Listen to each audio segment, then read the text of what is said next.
마태복음 2장 1절에서부터 12절. 제목은 위대한 장소. 위대한 장소입니다. 갑자기 10월에 뜬구름없이 예수님 탄생의 이야기를 하는가? 저는 항상 그렇습니다. 뜬구름없죠. 근데 이제 나중에 듣고 나면 그런 얘기를 이제 아실 거예요. 한동안 이제 우리가 웰빙에 대한 그런 사람들의 관심이 굉장히 많았어요. 그래가지고 맛있는 거, 또 건강한 거, 단백질 섭취 이런 것들을 많이 했었죠. 근데 이제 요즘은 그게 아니고 힐링이 대세인 것 같아요. 힐링이란 웰빙은 이제 몸이 건강한 것에 대한 것이라면 힐링은 이제 마음에 대한 것입니다. 마음에 대한 것. 이렇게 힐링에 관심을 가지게 된 것은 우리나라 경제가 그렇게 좋지 않다. 또 그런 이제 경제는 많이 어느 정도 이제 선진국 가까이 왔지만 정신적인 부분에 있어서는 피폐되고 조금 상처가 많다. 아까 보셨죠? 그런 것. 그런 것들을 뜻합니다. 정채봉 시인이 이런 말을 했어요. 상처 없는 새가 없듯이 우리는 모두 다 상처를 안고 살아간다 라고 했습니다. 그러면 이제 이 상처받은 이 마음을 어떻게 힐링할 수 있을까? 어떻게 힐링할 수 있을까? 김창옥 씨가 아까도 얘기했지만 강사 얘기했지만 방법은 하나입니다. 위로받는 거예요. 위로. 인생에서 가장 불행한 상태는 위로를 받지 못하는 상태라고 합니다.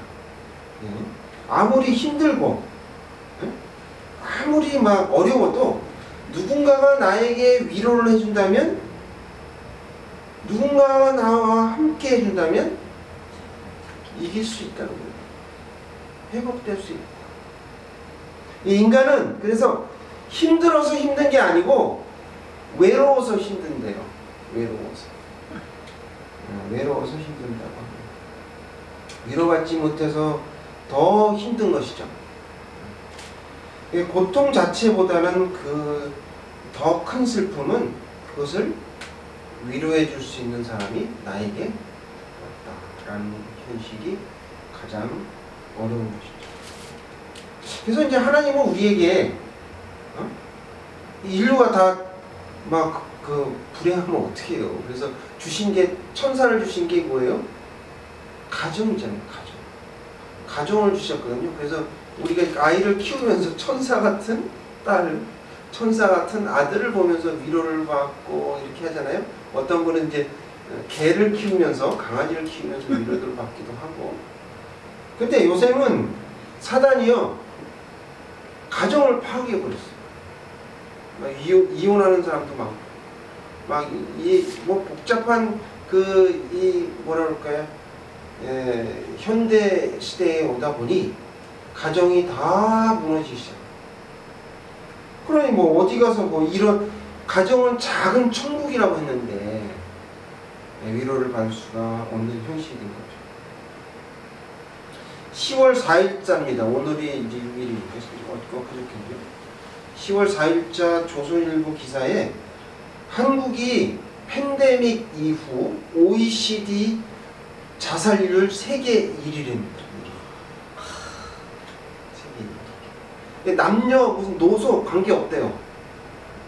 그 뭐 어디가 너무 예를 들어서 뭐 노인 자살이 많다, 청년이 많다, 그게 아니라 전체적으로 전부 다. 2014년 이후에 사회적 고립과 상대적인 박탈감으로 이제 극단적인 선택을 하는 사람들이 많아졌다라는 거죠. 지난해 자살 사망자 수가요 1만 1,072명입니다. 왜 이렇게 됐지? 왜 우리는 이렇게 치열한 경쟁 속에 살아야만 할까? 또 청년 수업은 왜 이렇게 높아? 여러분 대졸 백수라고 하거든요. 그게 뭐냐면 구직 활동을 하지 않고 그냥 쉬는 대졸을 대졸 백수라고 그래요. 근데 그 숫자가 405만 명이 됩니다. 405만 명. 그러니까 뭐 거의 두 사람 중에 한 사람? 아니면 뭐 3분의 2가 백수죠. 이런 사실이 우리를 우울하게 만들고 있죠. 상처 입은 영혼에게 가장 절실한 것이 바로 위로인데, 그 위로라는 게요, 그냥 참 굉장히 중요한 게 뭐냐면 고통을 잊어주게 한대요. 자기가 지금 어느 정도 힘들고 이런 고통들을 잠시 잊게 해주고 희망과 용기를 주는 것이 바로 위로다. 그래서 위로가 필요 없는 사람은 아무도 없다. 뭐 실패한 사람은 말할 것도 없고 성공한 사람에게 야, 너 어떻게 거기까지 오르느라고 너무 힘들었겠다 라는 위로가 필요하다는 거죠. 애썼다. 겉으로 또 강한 척하고 쿨한 사람이요 오히려 더 위로가 필요하답니다. 나타내지 않고 속으로 이렇게 숨겨서 그렇지 안을 자세히 들여다보면 상처가 많은 거예요. 이를 위해서 아까 보셨던 베들레헴의 예수님이 탄생하신 것이죠. 우리가 이제 베들레헴 에브라다야 이렇게 얘기하거든요. 그러니까 베들레헴과 에브라다는 같은 지명이에요. 쉽게 얘기하면 뭐 성북동, 신봉동 이런 거죠. 이런 건데 희망이 없다고 생각하는 이 세상에 예수님께서 인자로 오셔서 우리 성도들을 위로하시고 그 다음에 그냥 위로만 하신 게 아니라 천국 비유, 천국의 말씀을 우리에게 해주셨어요. 그래서 확실하게 저희들은 그 말씀을 통해서도 위로를 받게 되는 것이죠. 그래서 우리가 이 말씀을 통해서 힐링이 되고 또 그 힐링이 된 사람이 또 다른 사람에게 복음을 전함으로 이제 주위의 사람들에게 퍼져가는 거죠. 그래서 그걸 위로자의 삶이라고 하잖아요. 위로자의 삶을 살도록 우리에게 하신 것입니다. 오늘 누군가에게 건넨 나의 위로 한마디가 영혼을 살릴 수 있다라는 것입니다.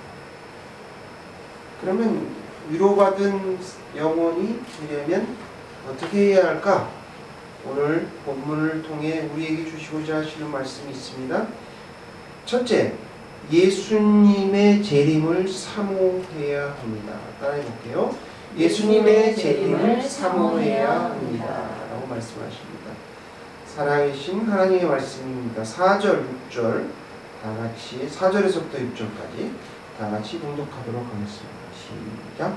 왕이 모든 대제사장과 백성의 서기관들을 모아 그리스도가 어디서 나겠느냐 하니 이르되 유대 베들레헴이오니 이는 선지자로 이렇게 기록된 바 또 유대 땅 베들레헴아 너는 유대 거울 중에 가장 작지 아니하도다. 내게서 한 다스리는 자가 나와서 내 백성 이스라엘의 목자가 되리라 하였음이니라. 오늘 본문은요, 많은 분들이 성탄절에 말씀을 전하죠. 이제 12월이 되잖아요. 그러면 유럽이나 뉴질랜드에서는 산타 퍼레이드라고 해요. 그래가지고 12월 1일 날 막 산타 복장을 하고 뭐 루돌프 뭐 여러 가지 막 악기를 든 사람들이 행진을 합니다. 쫙 해요.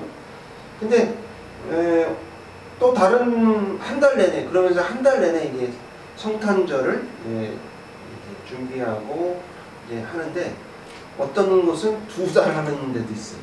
2달. 12월, 1월 막 이렇게 2달 하는 데도 있어요. 성탄절이 예수님의 실제 탄생일일까요? 그렇지가 않습니다. 왜 그러냐면 이 12월 25일은 원래 태양절이에요. 옛날 그래서 미신을 믿지 않게 하려고, 그날 제사를 지내지 못하게 하려고 12월 25일 날 이제 예수님의 탄생일을 제정했던 것이에요. 그렇다면 진짜 예수님의 생일은 언제일까? 그게 꼭 생일이 그렇게 중요한 건 아닙니다만, 어쨌든 우리에게는 다 탄생일이 있잖아요. 중요하죠. 그래서 학자들의 이야기를 종합을 해서 보면, 세례 요한이 4월 달에 났어요. 4월 달에 났는데 6개월. 예수님이 6개월 후에 탄생하셨으니까 10월에 탄생하신 거예요. 10월에 탄생하셨고, 그 10월 달은 어떤 절기가 있냐? 유대의 3대 절기 중에 하나인 초막절이 거기에 있었던 게, 초막절 때 예수님이 태어나신 겁니다. 그러니까 우리가 지금 10월 달에 우리 예수님의 탄생에 대해서 말씀드리는 것이 틀린 것은 아니죠. 틀린 것은 아니에요. 그러나 이제 다들 12월 달로 이렇게 정했으니까 12월 달에 가면 또 예수님의 탄생에 대해서 얘기할 겁니다. 어쨌든 저희는 이제 2번을 할 거니까 10월과 12월. 또 우리가 10월이 의미가 있는 게 우리 교회의 탄생일이니까요. 겸사겸사 그래서 이 말씀을 준비했습니다. 첫 번째로 동방박사가 그래서 몇 가지 이제 출생의 비밀을 좀 가르쳐 드리려고 하는데, 첫 번째, 동방박사가 어떻게 그 먼 거리를 낙타를 타고 산을 넘고 강을 건너서, 또 이 사막이 참, 여러분 지금의 사막이 아니고요. 옛날 사막은 정말 짐승도 많고, 저기 사자도 살았어요. 사자도 살고 막 코뿔소도 살고 막, 저 아시잖아요. 코끼리도 막 아시아 코끼리가 있어요. 그래서 살았단 말이에요. 그래서 위험한 곳인데 그 위험한 곳을 무릅쓰고 어떻게 이렇게 예루살렘까지 왔을까라는 게 의문이에요. 그런 의문이 안 가십니까? 그냥 왔겠구나. 어떻게 별의 인도를 따라서 왔나 보다. 근데 그게 그렇지가 않아요. 이 성경은요, 캐면 캘수록 정말 황금이 막 노다지가 나요. 노다지가. 그걸 오늘 보여주려고 해요. 이게 뭐냐면요, 옛날에 바벨론 유수가 있었잖아요. 1차, 2차 바벨론으로 포로로 잡혀갔잖아요. 그 중에 누가 있냐면 여러분 잘 아시는 다니엘 있죠. 다니엘을 추종하는 그러한 박사들, 그러니까 다니엘과 그의 친구들이 포로 생활 속에서 남긴 유산과 같습니다. 다니엘이 성경에 대해서 아주 능통했잖아요. 그러니까 그때의 히스기야 시대 때 활동했던 사람이 미가거든요. 근데 미가 5장 2절에 이게 이제 예언이 된 거예요. 이따 한번 볼 겁니다만. 그래서 예수님의 탄생을 그렇게 한 그 기록을 다니엘은 기억하고 있다가 자기의 후예들, 그러니까 이제 제자들이나 이런 사람들 통해서 준비를 하게 한 거예요. 황금과 유황과 모략을 준비하고 또 말씀으로도 준비하고. 그러니까 이렇게 했을 때에 천사가 나타나서 인도하게 되고 그 이제 그 동방박사 세 사람이 예루살렘까지 오게 된 겁니다. 그냥 온 게 아니에요. 그냥 아무 뭐 터무니없이 뭐 누군가 띵 와갖고 저한테 왕관을 탁 얹어주는 그런 거는 없다. 다 준비된 상황. 근데 막상 이제 동방박사 도착을 해보니 예루살렘이 아닌 거예요. 그래서 이제 오늘 본문의 말씀이 이제 헤롯을 찾아갔죠. 혹시 아십니까? 라고 그랬더니 이제 거기 있는 서기관과 누가요? 대제사장들이 알고 있었어요. 알고 있었어요. 거기가 바로 베들레헴이다. 그래서 이제 그 베들레헴은 어디냐? 남쪽으로, 예루살렘에서 남쪽으로 8km 정도 떨어진 아주 작은 마을이 그냥 베들레헴입니다. 근데 제사장들과 서기관은 그 사실을 알고 있었으면서도 베들레헴에 경배하러 가지 않았죠. 왕이 났다는데, 이스라엘의 왕이 났다는데 가지 않았어요. 그거를 정말 사실이라는 걸 알고 있었는데도 가지 않았고, 또 자기가 가지고 있는 기득권이나 또 이 현재 지위를 빼앗기지는 않을까, 그런 생각을 가졌죠. 그래서 이 헤롯 왕과 같이 적대적인 마음을 가졌던 것입니다. 그래서 어떤 사람은 목숨을 걸고 예수님의 탄생을 축하하려고 멀리서 오는 사람이 있는 반면, 어떤 사람은 사실을 다 알고 있으면서도 부정하고, 현실을 부정하고 믿지 않는 이런 대제사장들과 서기관이 있었습니다.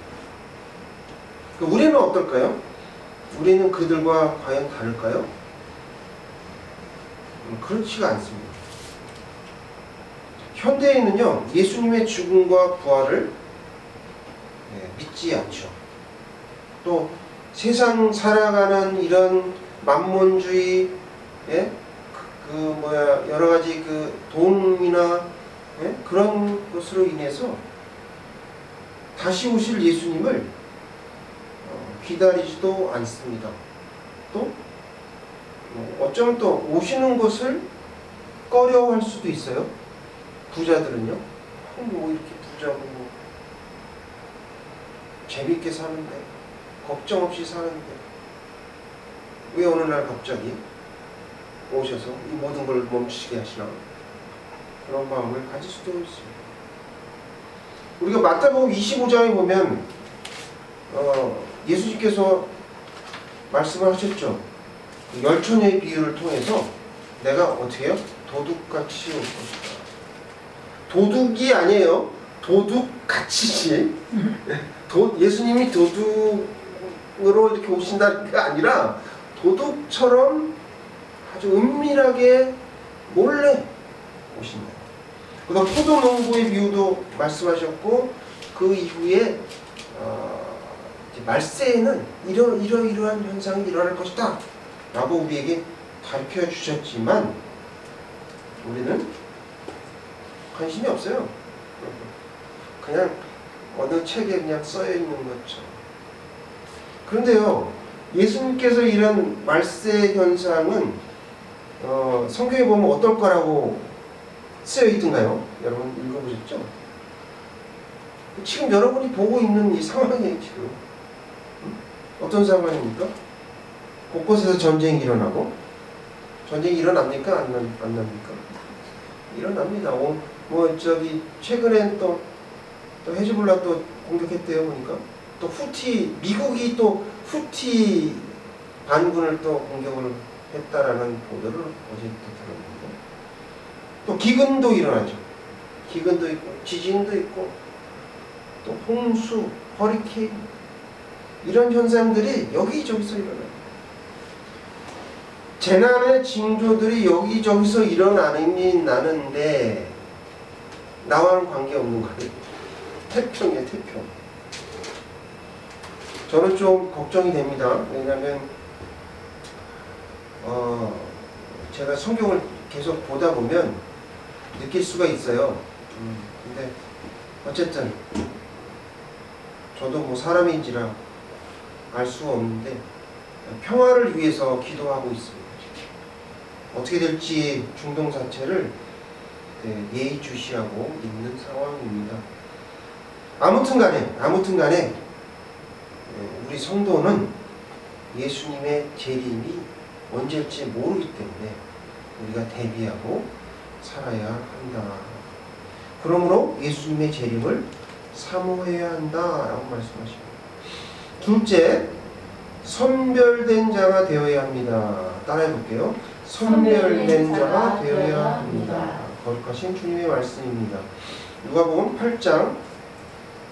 2장 8절에서 14절 주보 뒷면에 있죠. 다 같이 읽도록 하겠습니다. 시작. 그 지역의 목자들이 밤에 밖에서 자기 양떼를 지키더니 주의 사자가 곁에 서고 주의 영광이 그들을 두루 추진해 크게 무서워하는지라. 천사가 이르되 무서워하지 말라. 보라, 내가 온 백성에게 미칠 큰 기쁨의 좋은 소식을 너희에게 전하노라. 오늘 다윗의 동네에 너희를 위하여 구주가 나셨으니 곧 그리스도 주시니라. 너희가 가서 강보에 쌓여 우유에 누워있는 아기를 보리니 이것이 너희에게 표적이니라. 우연히 수많은 천군이 그 천사와 함께 하나님을 찬송하여 이르되 지극히 높은 곳에서는 하나님께 영광이요 땅에서는 하나님이 기뻐하시는 사람들 중에 평화가 아니라. 아멘. 자, 두 번째 의문입니다. 누가복음에서 가장 먼저 아기 예수님을 경배한 사람은 누구이죠? 목자입니다. 목자. 성전의 제사장도 아니고 레위인이나 서기관도 아니에요. 비천한 목자였습니다. 또 왜 그랬을까? 지극히 높은 곳에서는 하나님께 영광이요 라는 기쁜 소식과 수많은 천군과 천사의 무슨 소리요? 찬양의 소리를 듣고 보았던 사람이 누굽니까? 목자였어요. 목자. 왜 목자였냐? 다소 의아한 생각이 들었습니다. 근데 그 이유를 아시면 답은 간단해요. 그 이유를 알면 답은 간단히 나와요. 그 이유를 말씀드리고자 하는 거죠. 유대의 전통에 의하면요, 베들레헴 에브라다 그 근처에 양을 많이 키웠어요. 양을 많이 키웠고 예로부터 성전 제사에 사용하는 그 양들, 특히 에델망대라는 그 곳은 속죄양을 키우는 구별된 장소였어요. 근데 그 구별된 장소에 속죄양은 흠이 없어야 되거든요. 아주 흠이 없고 순전한 어린 양을 하나님께 드려야 되기 때문에 얼마나 정성 들여 키우지 않으면 그게 되지를 않아요. 그렇죠? 그리고 또 늑대와 또 많은 그 짐승들로부터 막아야 되고, 예. 또 뭐 풀이 뭐 거기만 있는 게 아니잖아요. 먹으면 다 없어지니까 또 딴 데로 와서 먹이고, 오다 보면 또 상처나고, 예, 다치고 이러지 않습니까?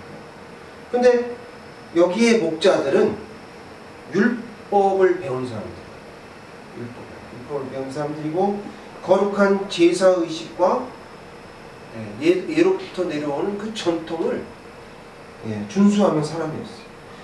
그러니까 즉 무지한 양치기, 뭐 채수도 안 하고 얼굴에 저도 한번 봤는데 팔레스타인 목자를 좀 봤는데 얼굴이 꾀죄죄한 그런 사람이 아니라 예, 단정한 옷을 입고 왜냐하면 예, 흠없는 양을 키워야 됩니다.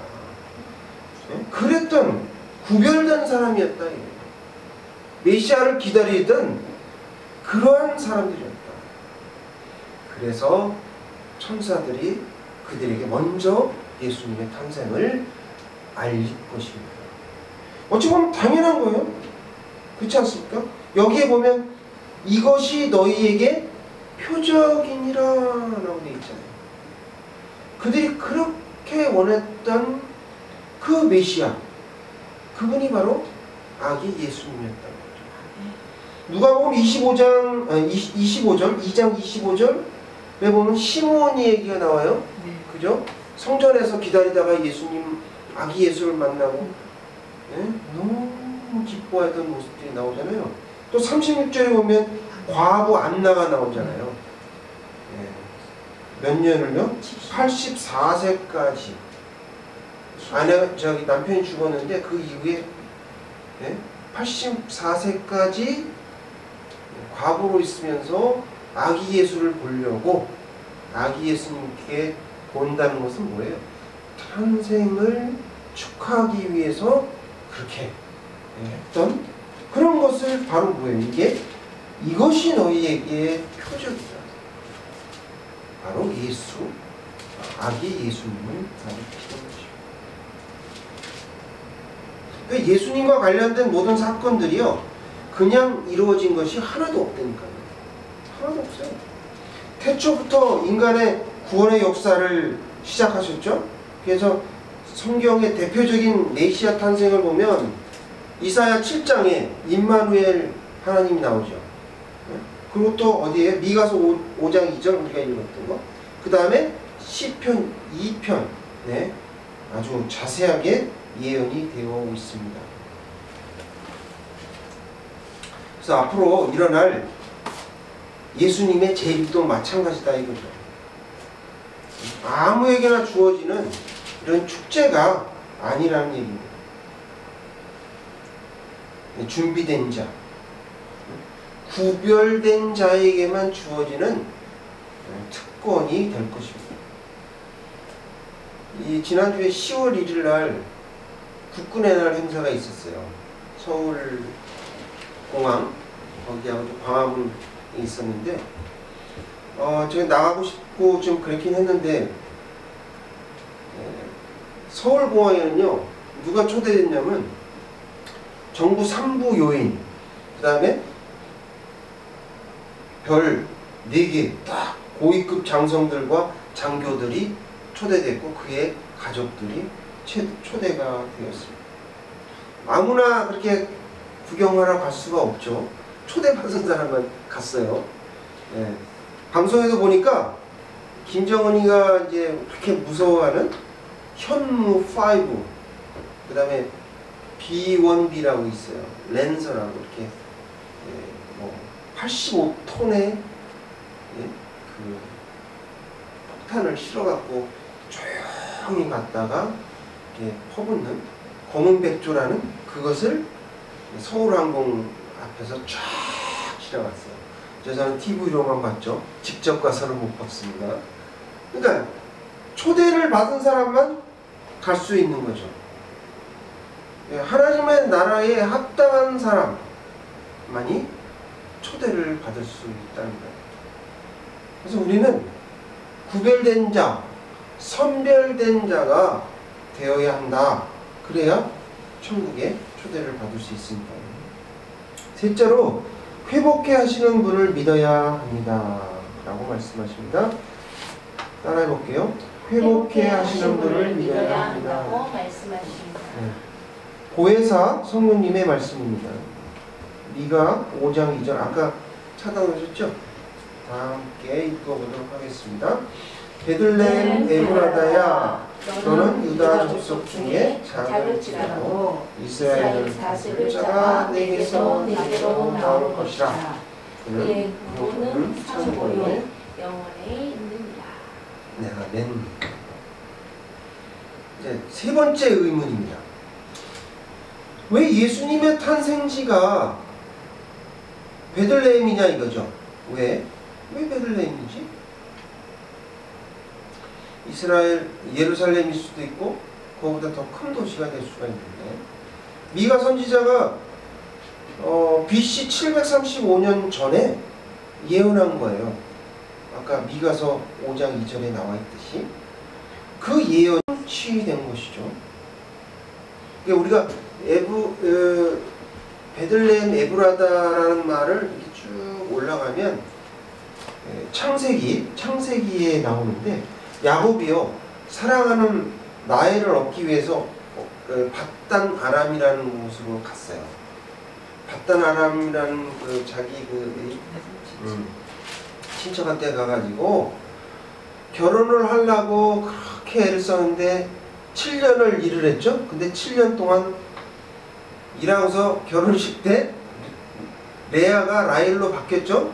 네, 그래서 또 7년을 라헬을 위해서 일을 했어요. 그러니까 14년을 일하는 거예요. 그리고 또 그 다음에 자기 또 그걸 챙겨가기 위해서 그동안에 있었던 이제 품삯이죠. 그것을 챙겨가기 위해서 4년, 6년, 그러니까 도합 20년을 고생한 거예요. 그래서 고난과 희생을 감수하면서 이제 아들을 이제 11아들을 낳고, 그래서 이제 아버지 고향 헤브론을 향해서 이렇게 내려오고 있는 중에 라헬의 아이가 이제 산딸이 돼가지고 아이를 낳게 되는데, 라헬이 이 베냐민을 낳다가 죽게 됩니다. 그래서 이제 그곳에 뭐 완전히 애통하고 그랬던 곳이 바로 베들레헴 에브라다. 그래서 거기에 지금 가보시면 라헬의 무덤이 있어요. 아까 제가 영상에서는 안 보여드렸는데 라헬의 무덤이 있습니다. 근데 그러면 예수님과 그거와 무슨 상관이 있는데요? 라고 물어보실 거예요. 그래서 저도 찾아봤죠. 이새의 줄기에서 메시아가 나온다. 이사야 11장에 나와 있거든요. 예. 근데 거기에는 장소에 대한 언급이 없어요. 장소 어디다라고는 나와 있잖아요. 그러면 베들레헴에서 난 것이 그렇구나. 다윗의 고향이 베들레헴이거든요. 그러니까 베들레헴에서 난 게 아니냐. 근데 그것은 좀 설득력이 부족합니다. 아까 준비해 놓으셨던 에레미야 31장 15절을 다 읽어볼게요. 시작. 여호와께서 이와 같이 말씀하시니라. 라마에서 슬퍼하며 통곡하는 소리가 들리니 라헬이 그 자식 때문에 애곡하는 것이라. 그가 자식이 없어져서 위로받기를 거절하였더라. 이상하다. 라헬이 자식을 낳았는데 자식이 없어져서 위로받기를 거려. 이해가 안 가시죠? 그죠? 이게 무슨 얘기냐면 라헬이 죽음으로 인해서 일단 뭐예요? 자식이 끊긴 거예요. 스탑.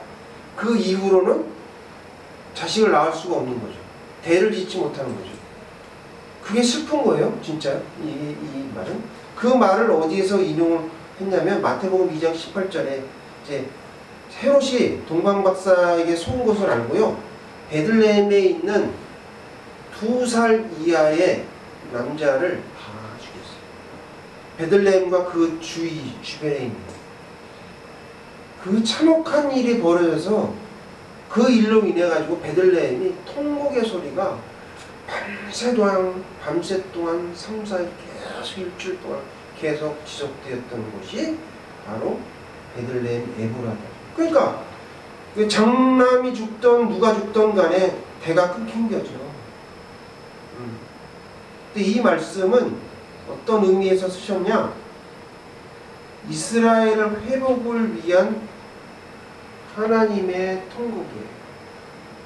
이스라엘을 회복을 위한 하나님의 통곡. 그래서 라헬의 통곡을 통해서 하나님의 마음을 감정이입시킨 거예요.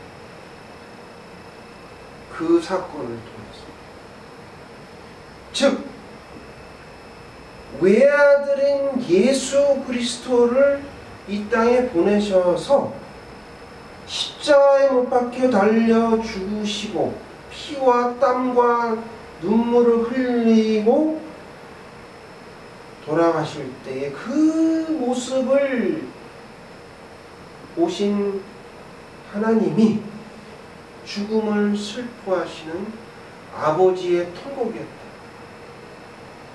아버지의 통곡이었다. 하나님의 통곡이었다. 그래서 예수님이 그 애통의 의미를 회복시키고자 이 위대한 장소 베들레헴에 오신 겁니다. 이유가 그렇습니다. 저는요 어떤 한 성북동에 있는 C2라는 베이커리를 잘 압니다. 지금은 어떻게 될지 몰라요. 그러나 10년 후가 될지 그 이상이 될지 아무도 모릅니다. 근데 이곳이 하나님의 축복의 장소가 되어서 베들레헴이 뭐예요? 베들레헴이 빵집이라는 말이거든요. 베들레헴의 위로의 장소가 되기를 원하고요. 오고 가는 사람들이 행복해지길 원합니다. 주님의 말씀을 듣고 주님의 말씀을 먹고 주님의 음료를 마시고 사랑을 나누는 그러한 사랑의 나눔의 장소가 되기를 원하죠. 전도의 장소가 될 거고요. 선교의 장소가 될지 누가 알겠습니까? 모르는 거죠. 우리는 단지 하나님께 간절하게 기도할 뿐입니다. 성령님께서 이 마지막 때에 방주로 사용하시기를 저는 바랍니다. 우리가 미래의 희망이 보이지 않습니다. 그러나 우리가 믿음의 눈으로 바라보고 임마누엘 대신 예수님이 이 C2에 오셔서 우리를 위로해 주시고 또 능력을 주셔서 지금 얼마나 힘듭니까? 무너져가는 한국 기독교회, 흩어지는 우리 성도들, 예수 믿는 사람들을 위해 작은 불씨가 되어서 나중에 헐헐 타오르기를 간절히 소원합니다. 현대인은요 너무 분주해요. 우리 마음 가운데 빈 공간이 하나도 없이 빼곡하게 쌓여 있습니다. 그것이 뭐 게임이 됐든 뭐 도박이 됐든 뭐 술이 됐든 어떤 중독이 됐든 그런 걸로 너무 꽉 차 있어요. 빈 공간이 하나도 없어요. 예수님이 들어갈 빈 공간을 여러분이 한번 만들어 보세요. 그래야 회복의 역사가 일어나는 것입니다. 여러분 하루에 더도 말고 덜도 말고 딱 10분간만 모든 것을 다 내려놓고 하나님만 생각하며 하나님의 음성을 들어보세요. 그럼 그 사람의 인생이 바뀔 겁니다. 예수님을 이 안에 모시고 살아가는 여러분이 됐으면 좋겠습니다. 그러므로 회복해 하시는 분을 믿어야 한다라고 말씀하십니다. 오늘 말씀을 통해서 예수의 재림을 사모해야 합니다. 선별된 자가 되어야 합니다. 회복해 하시는 분을 믿어야 한다고 말씀하십니다. 어떤 분은 제 설교가 맨날 자꾸 성경의 비밀을 캐려고 하지 피곤하게 시리 이렇게 생각하시는 분이 우리 유튜브 중에서 간혹 있을 수가 있어요. 성경의 지식에 대해서 너무 치중하는 것은 아닙니다. 그렇지는 않고요. 하나님의 나라와 역사를 갈망하는 사람들은요 무엇보다 우리가 성경 안에서 예정하신 비밀을 그것을 꼭 이제 찾아보려고 하고 집중을 해야 됩니다. 그렇지 않으면요, 우리가 잘못하면 착각 속에 살아갑니다. 그리고 이게 올바른 길인지 아닌지를 알 수가 없어요. 예수님의 원하시는 그런 것이 무엇인지를 깨달고 알려면 자꾸 찾아봐야 돼요. 아까 말씀드렸듯이 캐면 캘수록 노다지가 나온다니까요. 여러분이 어떻게 생각하실지 모르겠는데 저는 설교 준비할 기회에 항상 우리 진리의 성령님께 가르침을 구합니다. 하나님께서 주시기를 원하고요. 어떤 분은 뭐 낯설게 느끼실 수도 있고 그런데 여러분 한번 생각해 보세요. 그렇게 많은 시간, 뭐 약 500년에서 600년, 700년 이 사이가 있었는데 그 미가 선지자가 예언했던 그 예언이 성취가 됐거든요. 이게 놀랍지 않습니까? 근데 여러분 아까 말씀드렸던 에델망대의 목자들이 정결한 어린 양을 속죄물로 드리기 위해서 얼마나 정성스럽게 그 많은 시간들을 베들레헴 에브라다에 살았다는 거예요. 자기가 부자이든 가난하든 상관없이 그 하나를 위해서. 그 중에서도 부자가 있었지 않겠습니까? 그 중에서도 똑똑한 사람이 있었을 거예요. 근데 그걸 다 버린 거예요. 왜? 뭐 때문에? 오로지 예수님을 만나기 위해서. 구별된 거죠. 예사롭지 않은 일이라 생각합니다. 여러분이 아무리 우리가 예수님 돌아가셔서 은혜의 시대, 복음의 시대에 살아간다 하지만 하나님을 이런 걸 보면 하나님을 경외하는 마음을 어떻게 가져야 될까? 그냥 대충 대강 이렇게 교회 다니고 그렇게 사는 게 맞을까? 아니면 정말 어떻게 하면 철저하게 신앙생활을 할까? 우리는 한 번쯤은 생각해 봐야 될 것 같습니다.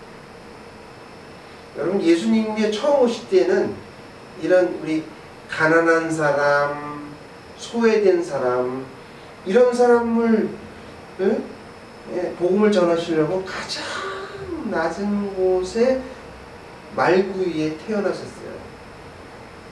예수님은 이렇게 뭘 나타내고자 하시거나 그런 분이 아니시고 숨기시면서 이렇게 오셨는데 예수님의 재림은 어떠실 것 같아요? 그렇게 오실까요? 천만의 말씀.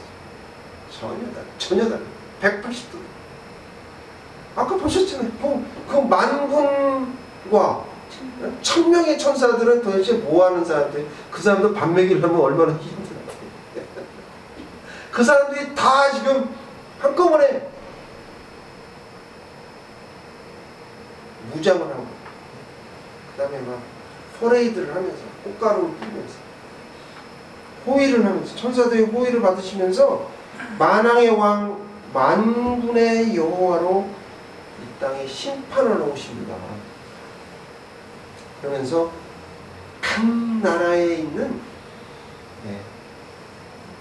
주의 백성들을 불러 모으셔서 위로하실 거예요. 그러니까 예수님의 재림은 어디일 것 같아요?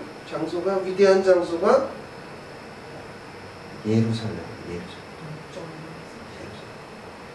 그러니까 우리가 예루살렘에 대해서 주목을 해야 됩니다. 예의주시를 해야 됩니다. 지금 전쟁이 일어나는 그곳 예루살렘을 주목해야 됩니다.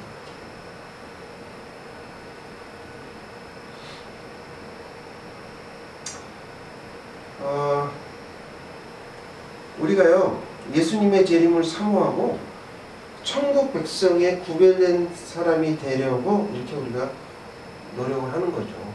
매주 나와서 하나님께 예배드리고 기도하고 그런 것이죠. 그런 하나님을 만날 것인데 우리가 어떻게 예복도 없이 준비도 없이 만나려고 하십니까? 저는 이제 한국교회가 너무 답답한 거죠. 너무 제가 봐서는 아니라는 것 같아요. 우리의 그 섬기는 태도가 좀 달라졌으면 좋겠습니다. 많이 180도 변화라는 뜻이 아니라 예를 들어서 조금이라도 좀 성의를 좀 보였으면 좋겠어요. 어떤 분이 그 얘기 하시더라고요. 하나님 아버지를 어떻게 섬겨야 될까? 나의 살아계신 아버지에게 대하듯이 하면 된다. 그런 분들이 있어요.